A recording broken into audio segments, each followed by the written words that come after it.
नमस्कार, न्यूज़ के खास कार्यक्रम में आपका स्वागत है। मैं हूं देवेंद्र कुशवाहा और मैं हूं अभिनय सिंह चौहान।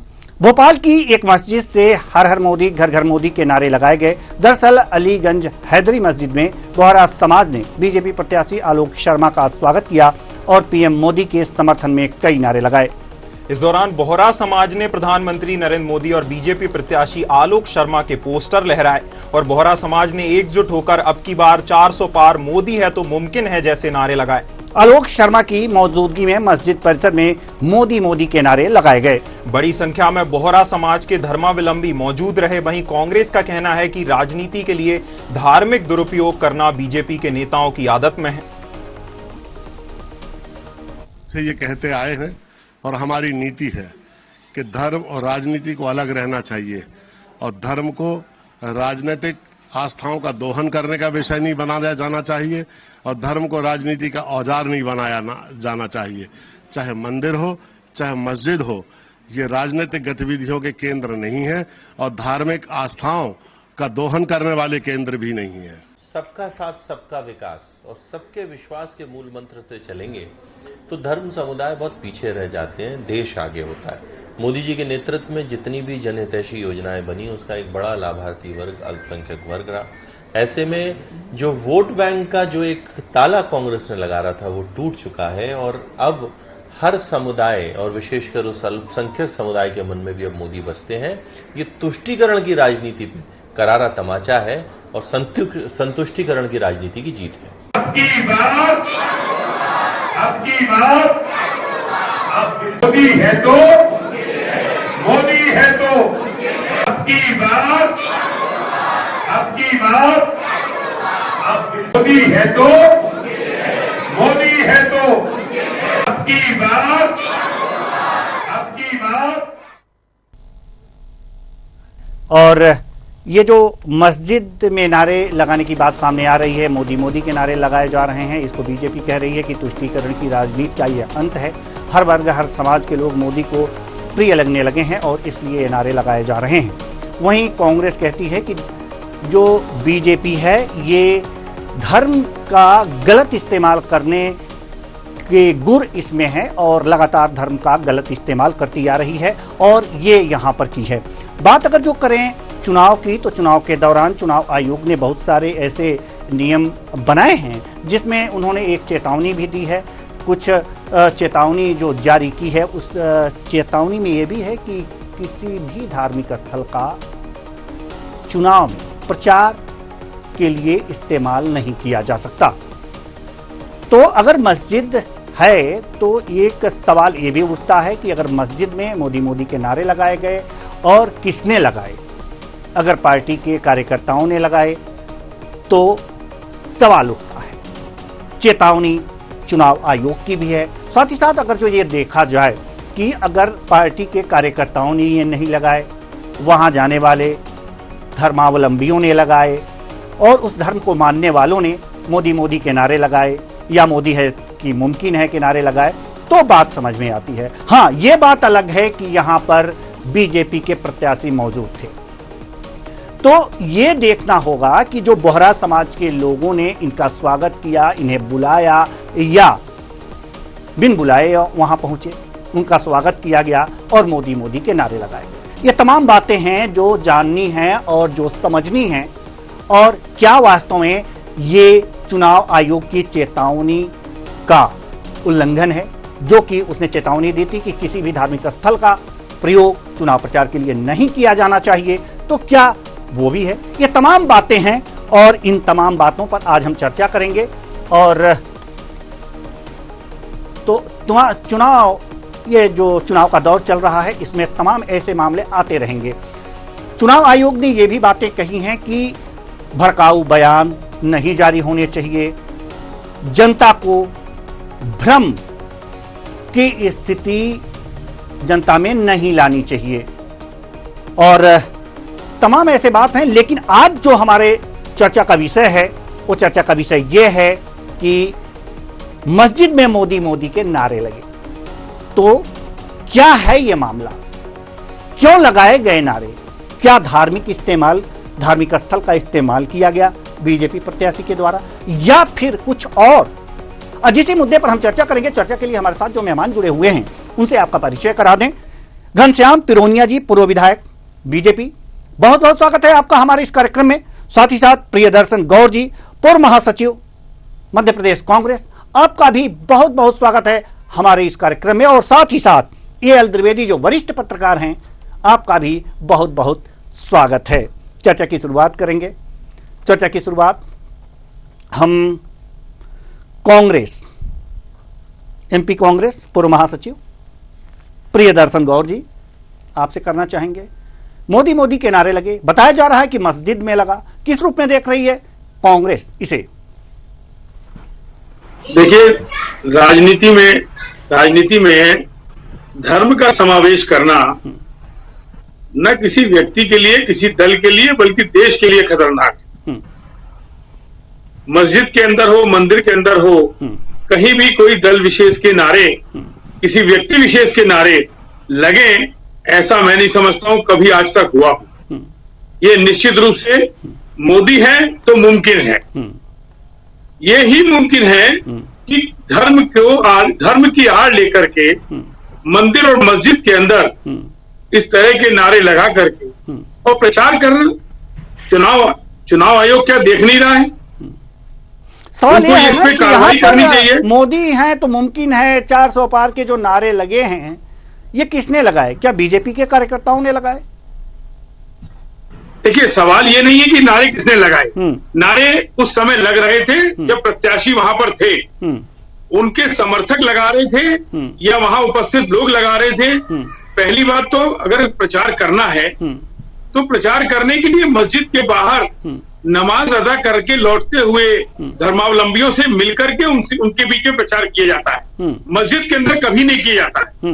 हम लोगों ने भी पूरे जीवन प्रचार किया है, चुनाव लड़े हैं, लोगों का पक्ष में लोगों से बात की है, लेकिन वो सारी बातें चुनाव के दौरान भी और चुनाव के बाद भी कभी भी किसी धर्म स्थल के अंदर जाकर के और हम उसकी बात कभी नहीं करते।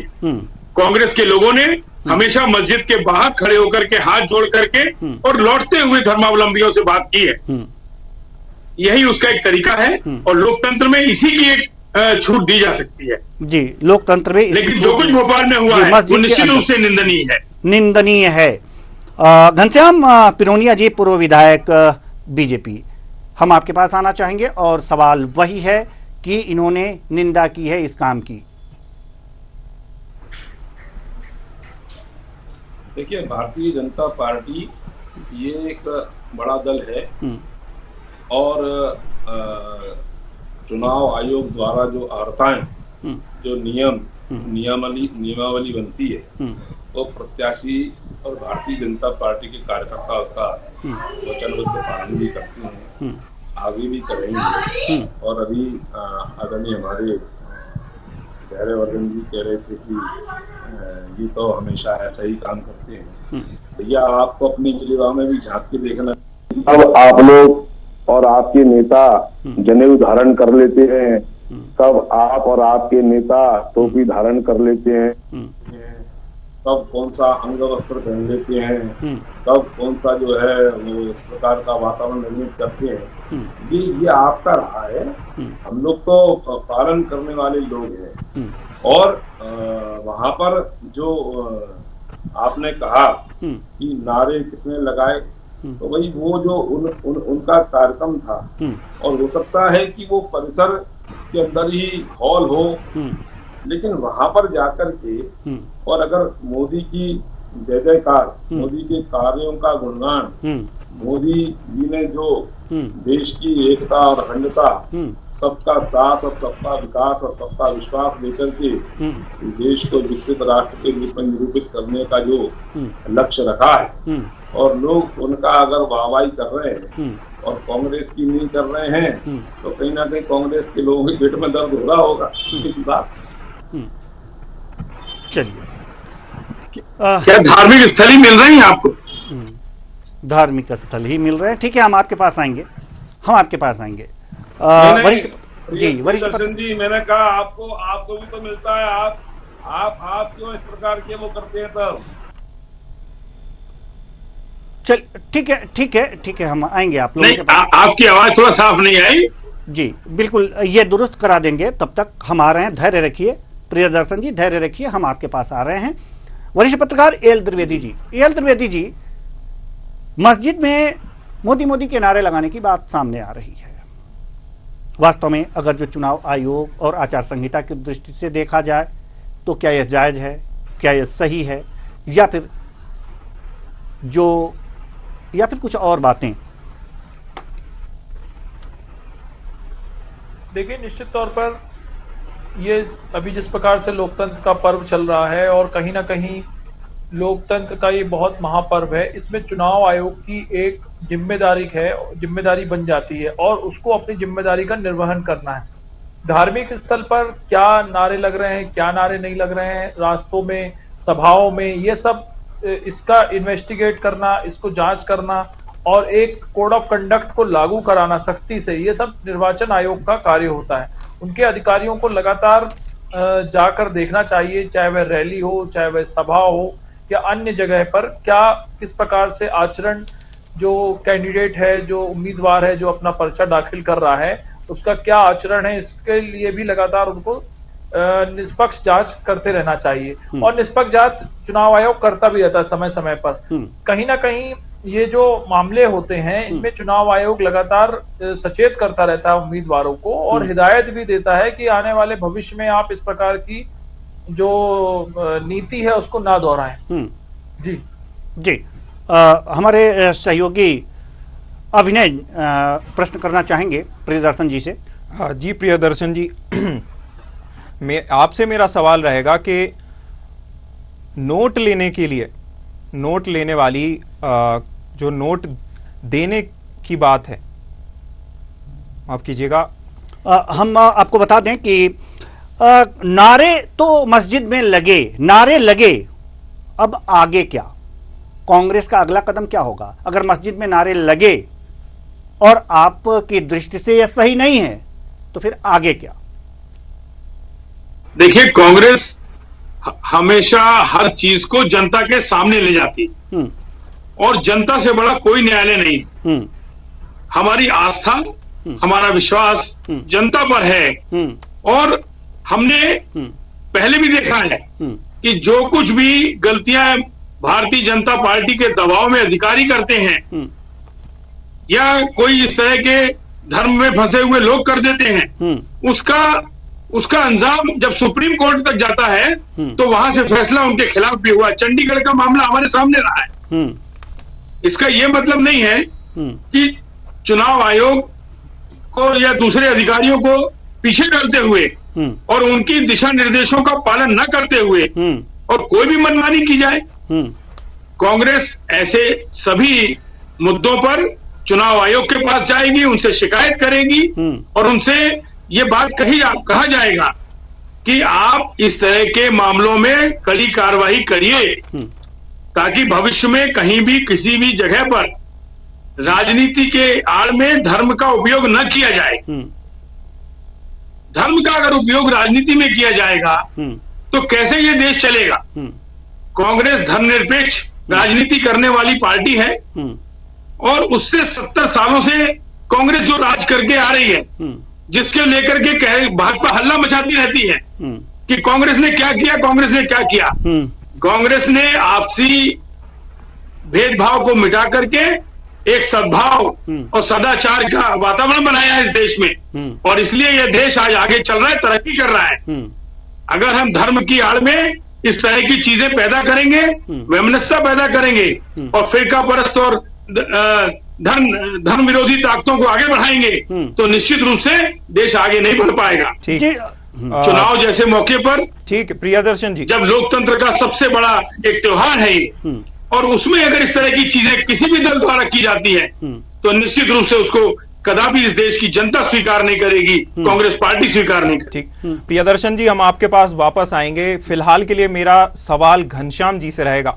घनश्याम जी, चुनाव आयोग ने किसी भी धार्मिक स्थल को चुनाव प्रचार के लिए मनाही की है, चुनाव प्रचार ना करने के लिए कहा है किसी भी धार्मिक स्थल पर। तो इस मस्जिद में, किसी भी धार्मिक स्थल पर इस तरह के नारे लगाना कितना सही है? नहीं, देखिए चौहान साहब, मैंने कहा ना पालन करना ये भारतीय जनता पार्टी अच्छे से जानती है और पालन भी कर रहे हैं। मैंने भी चुनाव लड़ा, जैसे मैं भी एक बार विधायक रहा, इनके द्वारा मुझे टिकट मिला था। वहां पर सारी की सारी और वीडियो बनाने का काम होता है, अधिकारी कर्मचारी जिनकी तैनाती रहती है सब वहां रहते, सब देखते हैं। और अगर कोई गलत करता है तो उसके खिलाफ नोटिस और कार्रवाइयां भी होती हैं, ऐसा नहीं है। आप निर्वाचन आयोग जैसी संस्था पर प्रश्न चिन्ह लगाना, वो अपनी कार्रवाई करेंगे, करते ही है। नहीं, आप वो कार्रवाई करेंगे, वो उनके ऊपर छोड़ दीजिए, कार्रवाई करेंगे नहीं करेंगे, घनश्याम जी कार्रवाई करेंगे नहीं करेंगे ये उनके ऊपर छोड़ दीजिए, चुनाव आयोग पे छोड़ दीजिए। आप ये बताइए कि अगर धार्मिक स्थलों का इस्तेमाल राजनीतिक प्रचार के लिए मनाही है, चेतावनी दी गई है चुनाव आयोग की ओर से, तो अगर यह मस्जिद में मोदी मोदी के नारे लगाए गए हैं तो क्या ये चुनाव आचार संहिता का उल्लंघन है या चेतावनी का उल्लंघन आप मानते हैं या नहीं मानते हैं? साहब मैंने पहले ही कहा आपसे, मैंने देखा नहीं वहां की वो मस्जिद है कि नहीं है। हम दिखा दे रहे हैं, हम पीसीआर से निवेदन करेंगे कि जरा दिखा दीजिए कि ये क्या है। निवेदन तो सुन लिया आप, जैसे धर्मशाला में हम लोग बैठते हैं, बगल में निवास होते हैं, परिसर होते हैं, हो सकता है वो दूर हो सकता है उससे, लेकिन ये आरोप लगाना साहब की मस्जिद में इस प्रकार की गतिविधि कार्यक्रम हुआ है, मैंने कहा ना हमारे लोग क्या जानते नहीं है क्या विषय को, जानते हैं, उसका पालन भी करेंगे। और आप निश्चित रहें, आज अगर लोग मोदी की जय जयकार कर रहे हैं, मोदी के कार्यों की, नहीं अभी आप संदेह में है कि शायद वो मस्जिद नहीं है, आप संदेह में है कि शायद वो मस्जिद नहीं है। घनश्याम जी हम आपको रोकना चाहेंगे। ठीक है, मोदी के गुण गाइए, कोई दिक्कत नहीं है, प्रचार करिए, खूब करिए, हम नहीं रोक रहे हैं आपको।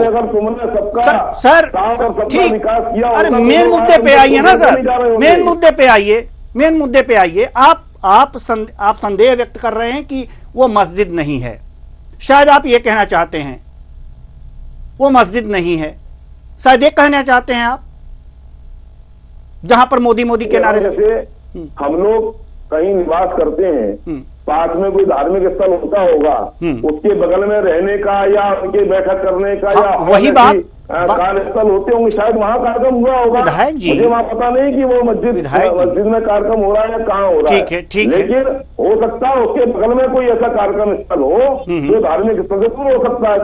मैं इतना निवेदन ठीक है, मतलब आपके कहने का तात्पर्य है कि वो मस्जिद नहीं थी, हो सकता है मस्जिद के बगल में कोई ऐसा स्थान हो जहां पर यह कार्यक्रम हो रहा हो और मोदी के नारे लगे हों। बात यह है, ठीक है। हम आना चाहेंगे प्रियदर्शन गौर जी के पास। प्रियदर्शन गौर जी, सवाल यह है कि अगर वो मस्जिद नहीं है और दूसरी जगह उसके बगल में ही कोई ऐसा कार्यक्रम है, तब तो कोई दिक्कत नहीं होगी ना कांग्रेस को। देखिए, आज अगर ये जो हम लोग बैठे हुए हैं आपके चैनल में और आपसे हम लोग ये सब चीजें बातें कर रहे हैं और आप हमसे पूछ रहे हैं, मुद्दे को नकार दिया। अगर मस्जिद के अंदर नारे नहीं लगे हैं तो ये आयोजन ही होता है, ये कार्यक्रम ही क्या होता है। ये तो पूरे कार्यक्रम को नकार रहे हैं, पूरे विषय वस्तु को ही खत्म कर रहे हैं। और ये भारतीय जनता पार्टी की हमेशा से आदत रही है कि मुद्दे को ही समाप्त कर दो तो मुद्दा ही नहीं रह जाएगा। तो ये बजाय इसके जवाब देने के, सफाई देने के, ये इस बात से नहीं, आप लोग तो एक दूसरे का बड़ा ख्याल रखते हैं, बहुत हर बात की जानकारी रखते हैं, तो हम आप ही से जान लेना चाहते हैं कि क्या वास्तव में ये मस्जिद था। देखिए, मुझे पूरी जानकारी तो केवल चैनल के माध्यम से मिल रही है, जो भी मुझे मिली है जानकारियां, लेकिन अगर वो नारे वहां बाहर लगे होते तो ये कार्यक्रम ही क्यों आयोजित होता हमसे तो ये सवाल। बिल्कुल आपकी इस बात से हम सहमत हैं कि चैनल के माध्यम से ही आपको जानकारी मिली होगी। हम आपकी इस बात से पूर्णतः सहमत हैं कि चैनल के माध्यम से ही आपको जानकारी मिली होगी, क्योंकि आपके अपने लोग जब चले जाते हैं तो चैनल पे ही दिखाया जाता है कि दूसरी पार्टी ज्वाइन कर रही है, तभी जानकारी आप लोगों को हो पाती है। चलिए ठीक है। हाँ बिल्कुल। हाँ आप लोग अपने बारे में कहाँ ध्यान रख पाते हैं, उतना अपने लोगों का ध्यान कहाँ रख पाते हैं। आप लोग तो बीजेपी और अदर पार्टियों पे विशेष ध्यान देते हैं। थोड़ा सा अपने बारे में भी जान लीजिए और ध्यान रख लीजिए। आएंगे हम आपके पास, आएंगे आपके पास, आएंगे गौर साहब आपके पास आएंगे। कम से कम पता कर लीजिए अपने सूत्रों से, आपके पार्टी के भी नेता होंगे वहां पर, कार्यकर्ता होंगे, ये तो अपने भी पता कर लीजिए, इतना तो कर ही सकते हैं।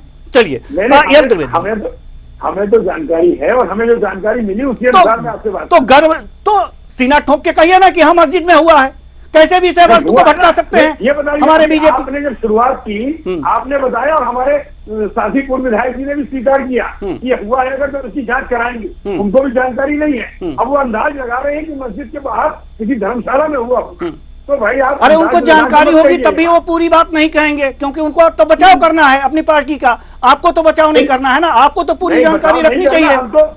हम तो ये जानते हैं कि पूरे मामले की जांच के लिए हम चुनाव आयोग से मांग करेंगे कि पूरे मामले की जांच करें और जांच करने के बाद संबंधित व्यक्ति पर कार्रवाई की जाए। जी बिल्कुल, संबंधित व्यक्ति पे कार्रवाई की जाए। और अगर जो धार्मिक स्थल का उपयोग प्रचार के लिए किया गया है तो, क्योंकि चुनाव आयोग ने पहले ही चेतावनी जारी कर दी थी और इन चेतावनी जारी जो की थी उनमें से एक यह भी था कि किसी भी धार्मिक स्थल का प्रयोग चुनाव प्रचार के लिए कोई भी प्रत्याशी नहीं करेगा।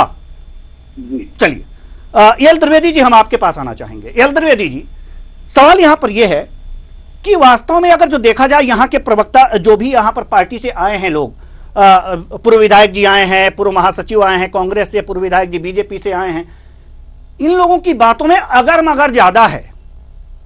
क्या लगता है कि इन लोगों को अपने पार्टी का विशेष ध्यान ही नहीं होता, अपने गतिविधियों का ध्यान नहीं होता? क्या लगता है, क्या इसी तरह की राजनीति मध्य प्रदेश में चल रही है? देखिए, सत्यता क्या है सबको अपने मन के अंदर पता रहता है, लेकिन ऑन पेपर ऑन कैमरा बोलने से लोग डरते हैं।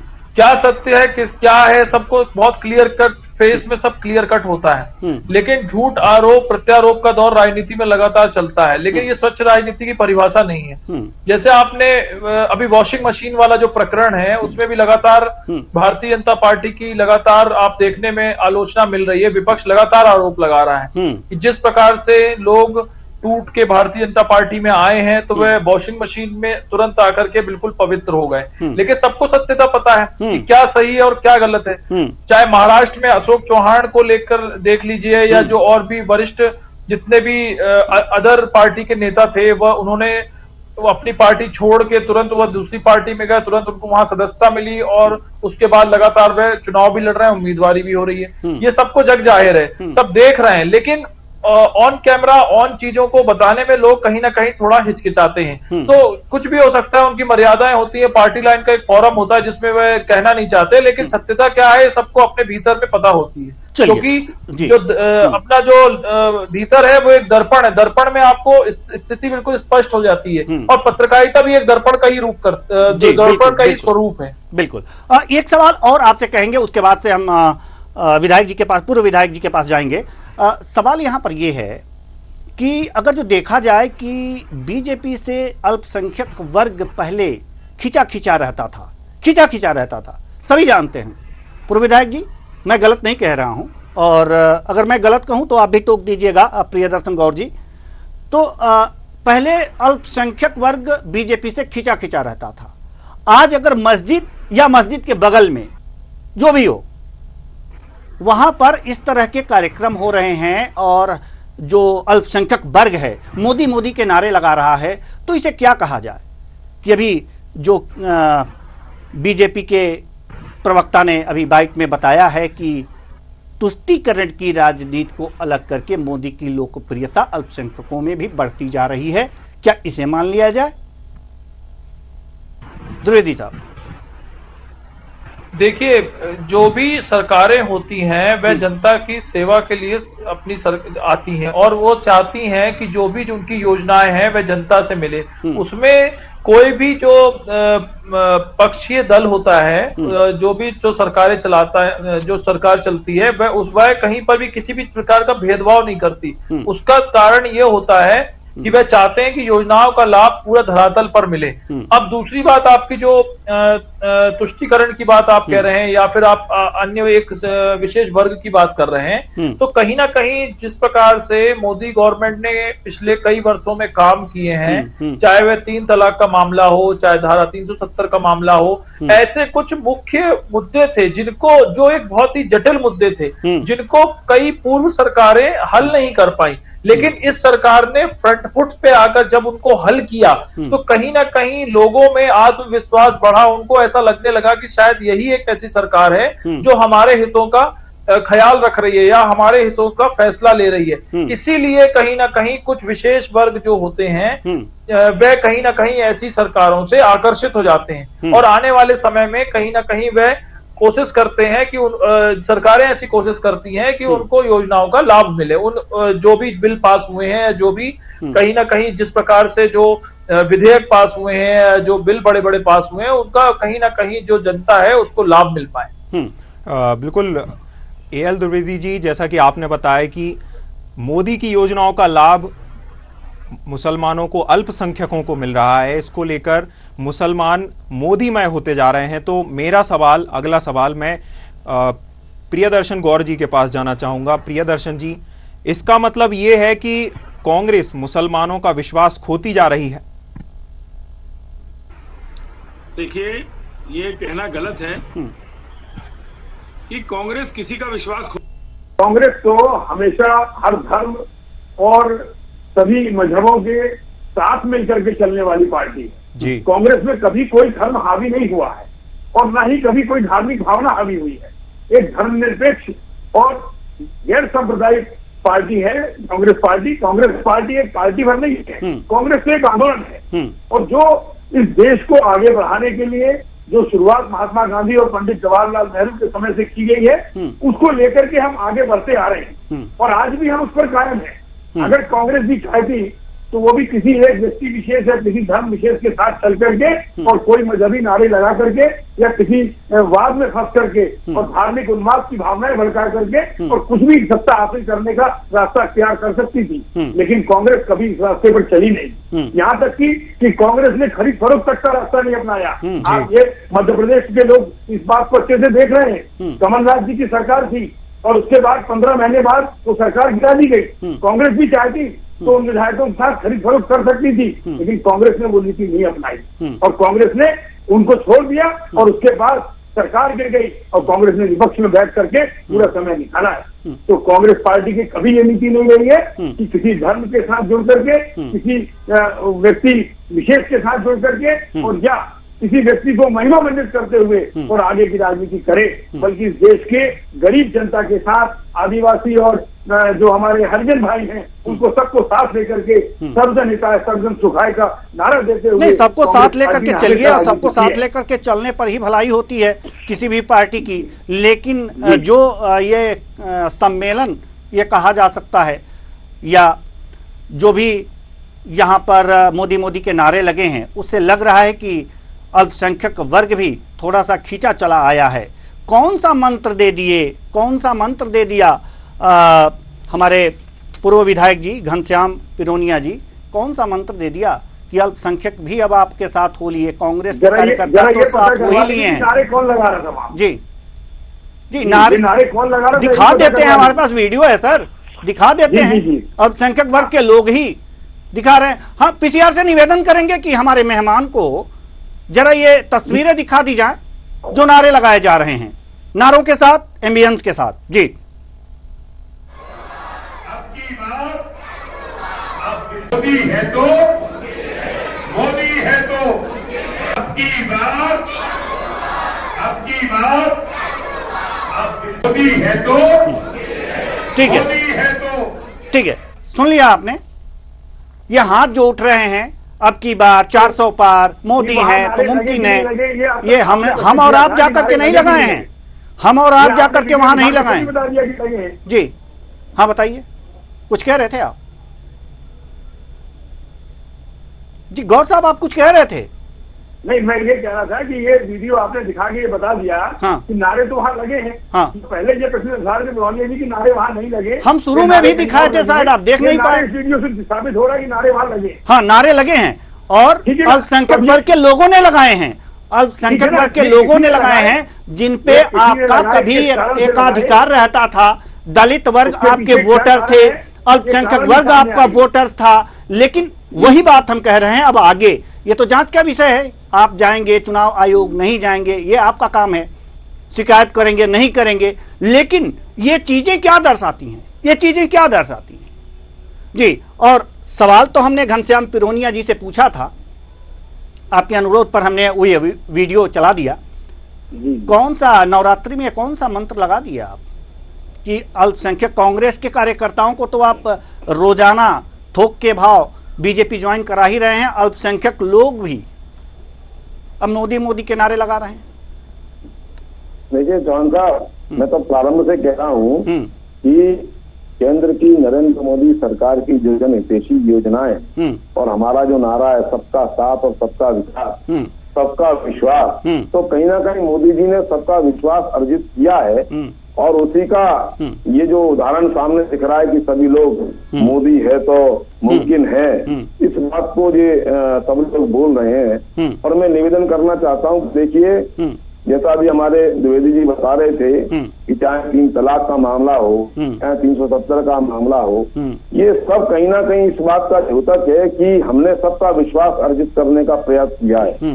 और हमारे अभी भाई गौर कह रहे थे कि 70 साल कांग्रेस की सरकार रही और हमने कभी इस प्रकार का वातावरण या इस प्रकार का मैं निवेदन करना चाहता हूं, तो मोदी जी की सरकार ने भी कभी भी भेदभाव का वातावरण नहीं निर्मित किया है। आज अगर प्रधानमंत्री आवास हम देते हैं तो ये पूछ के नहीं देते कि हम राम को दे रहे हैं या रहीम को दे रहे हैं। बिल्कुल। अगर हम लाडली बहना को उसके खाते में हम सम्मान निधि डाल रहे हैं, अगर किसान के खाते में किसान निधि डाल रहे हैं, अगर हम उज्ज्वला दे रहे हैं, अगर हम हमारी मुख्यमंत्री कन्यादान योजना के माध्यम से विवाह कर रहे हैं, कन्या के हाथ पीले कर रहे हैं, तो ये नहीं देखा जाता कि वो हिंदू है या मुसलमान है। ये सबका साथ और सबका विकास और सबका विश्वास ये भारतीय जनता पार्टी जो कह रही है उसको करने का काम कर रही है। अरे हमारे कार्यकाल में तो डॉक्टर APJ अब्दुल कलाम जैसे देशभक्त और राष्ट्रपति रह करके इस देश को ऊंचाइयों पर पहुंचाने का काम किया है।